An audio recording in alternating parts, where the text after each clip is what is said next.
My name is Tami Gold, and I'm a filmmaker, documentary filmmaker, and I'm an educator. I'm a professor at Hunter College, and I've been here for probably 33 years.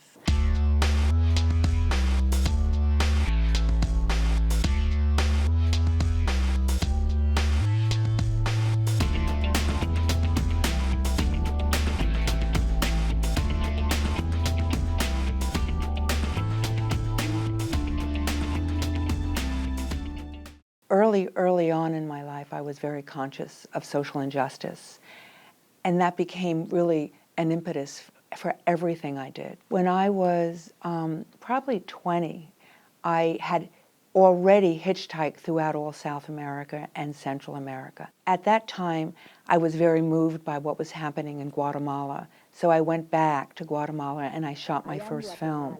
It's a docudrama.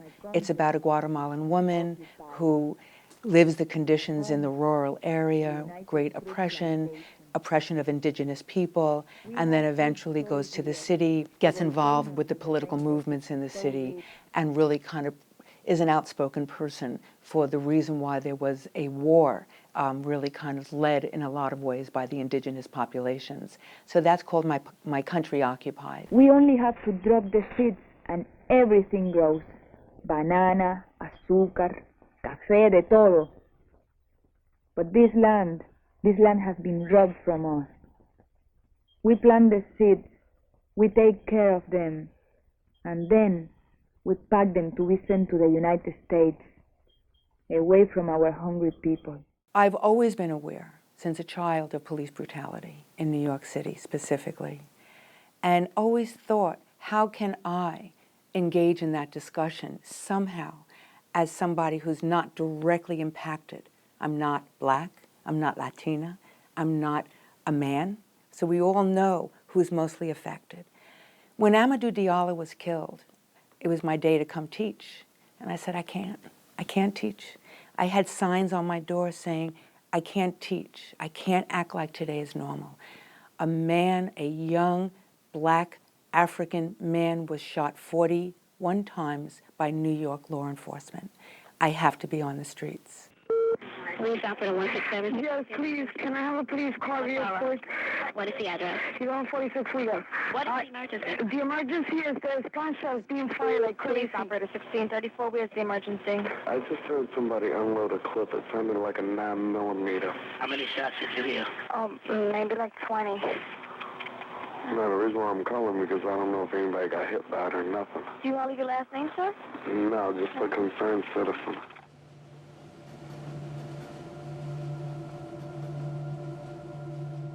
And I started filming that day.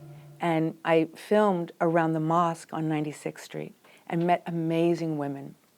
One woman after another woman. They were all African American or African. They said the same thing to me. This could have been my son. And so right away it was clear it's every mother's son. And so we started with the story of Amadou Diallo, and right away I met Iris Baez. And Iris's son, Anthony Baez, had been killed years before, and she became the mother of a movement of families. The cause of death here is asphyxia, the interruption of this young man's ability to breathe by reason of a third person. Then the medical examiner issued his own report and confirmed our findings, saying it was a homicide. So when they laid Anthony in the funeral, everybody was kicking and punching walls, and then my sister bought some paper and said, why don't you have the kids draw something?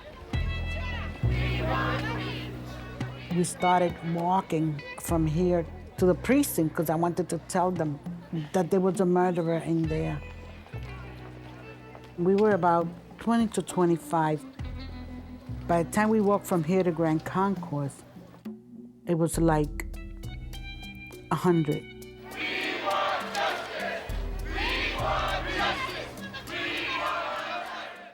In the case of New Bedford, Massachusetts, it was once the largest whaling city in the United States, if not in the world. There's been economic downturn throughout the Rust Belt, throughout Middle America. had this not happened in our country, had we had more rights for working class people, if we had more unions and more protection and health insurance, Trump would not be elected. He was elected by the people who feel alienated, disenfranchised, like the young people in New Bedford.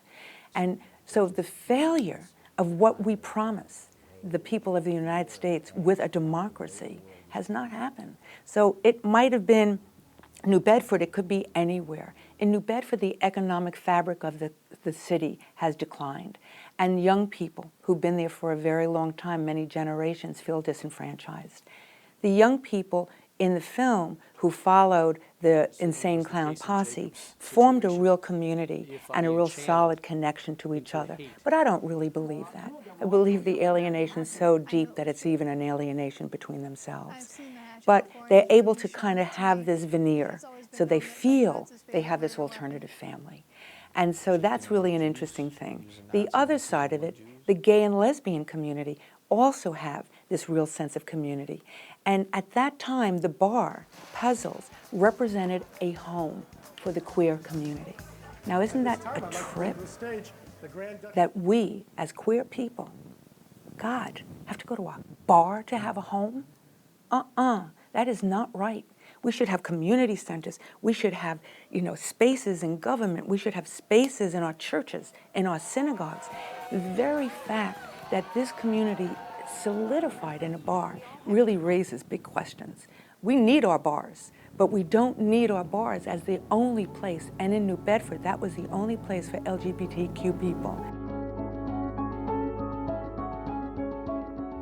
Puzzles is overtly about a hate crime in an LGBTQ bar where a white, young 18-year-old kid, poor, from a complicated background, goes into a bar and commits a hate crime. We saw the front door open. We looked to see who it was, and there was an individual coming in dressed mostly in black.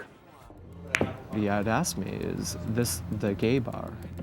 I got up to just, to watch the guys play pool, basically. He had said, this is where I want to be. So I said, okay, well, can I get you something to drink? And he said, sure, why not? He was pacing back and forth. I'd gone into the bathroom. And he was just standing right here. So I said, if somebody's that close to me, they must want to talk to me. I stopped, I looked, and I turned to see what was going on. His eyes were really large, frantic and excited and terrorized. Right here is this hatchet coming into me. Tremendous pain. He had hit him over the head with a hatchet. This is bullshit. 911 is calls recorded. What's the emergency?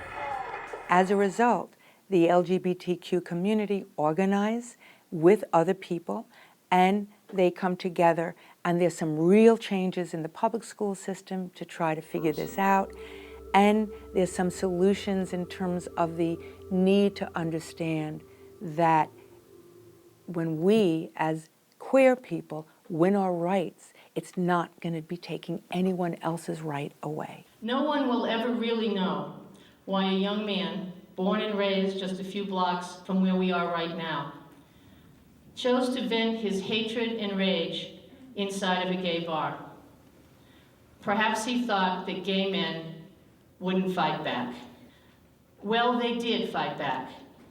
And tonight, we are all here continuing their fight, not with our bodies as they had to, but with our words. A simple word is gay or fag hurts somebody else, just like the word nigger used to hurt me. So we have to stop this hatred and start working together.